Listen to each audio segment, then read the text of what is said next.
Alex and what's her name? Leah? Is her name Leah?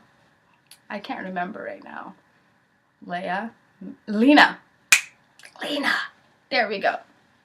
I don't know why I said that like Gollum.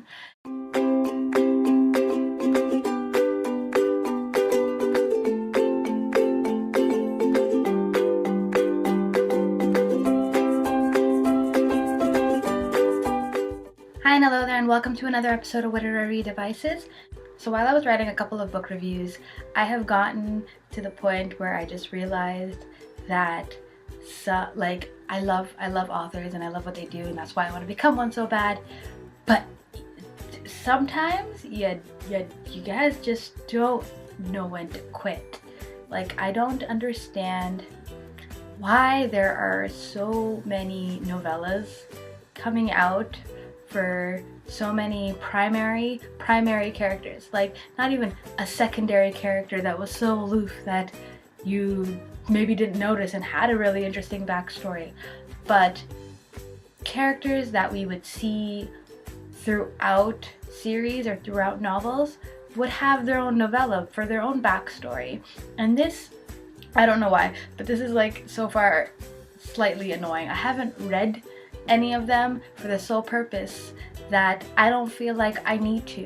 Why do I need to read a character that I am currently reading about in the book? Do you get what I mean?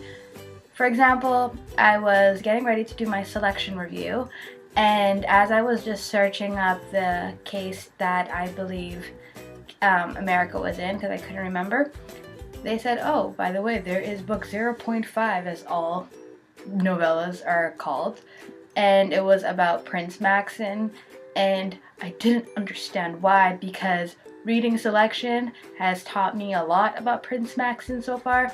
I don't know what is in that book that could possibly be so impossible to integrate into that book. I guess the whole thing is because writing in the first person is kind of direct, and we're put into the mind of that one character, so henceforth we don't know anything more than that one character did. So if the character of America doesn't know a ton of stuff about Prince Maxon, maybe a whole book on Prince Maxon might interest people who get so involved into series. The first one I had ever heard of kind of a character's own tell on a story that I've already read would be Midnight Sun, which is essentially Edward's version of Twilight and everything he had to undergo. I wouldn't touch that book with a 50-foot pole. No, it's not just because of the disdain that I normally have towards the Twilight series. It's more towards the fact that I have been reading 4 books that entailed a lot of Edward. Why would I go and read the same thing?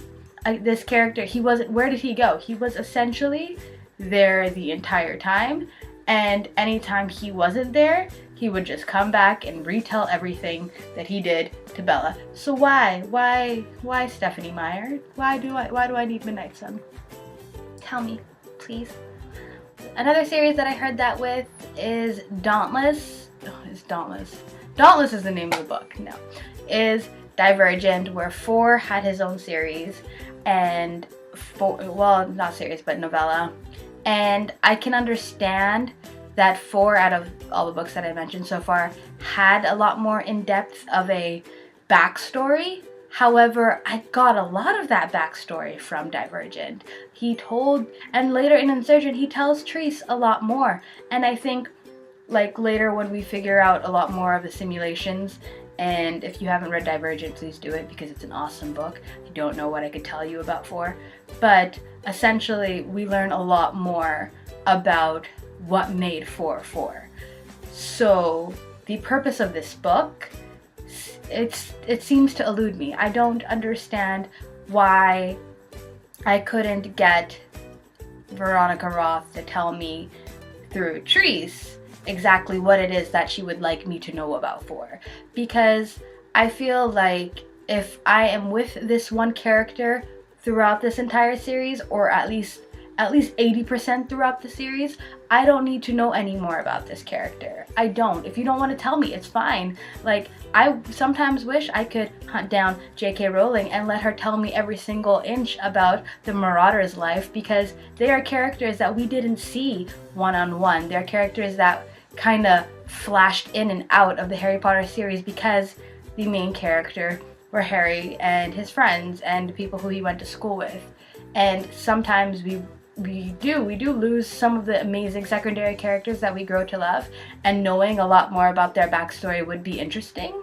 However, where's the line? Where is the time where we're saying, okay, we'll accept not knowing everything about that character because this book isn't about them. This book is about character. Insert character here. I mean, it could be useful because another series which had a novella was Delirium, and Hannah had her own little original, not series, why do I keep saying series, but Hannah essentially had her own little book. And the reason why I think that's kind of okay is because I didn't know where Hannah went the entire book. Like, Lena and Alex were the main characters of Delirium, and because it was solely revolved around them, we didn't see Hannah very much. Hannah also kind of flashed in and out of the story, and God knows where she went in Pandemonium. No idea. But a novella about Hannah might be genuinely interesting, especially if you love that character so much. But I don't understand novellas about characters that we see the entire time. Spin-off series are a whole different thing, where it's trying to let you know that this is one world, and in the case of the Mortal Instruments, the Infernal Devices, and the Artificial Artifices, I can't remember, but Cassandra Clare's novels are essentially spinning off because the core of that story is the realm, it's the universe, it's the Shadowhunter universe. That is what the core of the story is. It's not based on either Clary, it's not based on either Tessa, it's the world that draws all these stories in. But when the story is about, let's say, a girl who's about to go into a selection process to be tried out to see if she could work as Queen of Alea, and the spin-off series is about the guy who's also immediately involved in this process, why?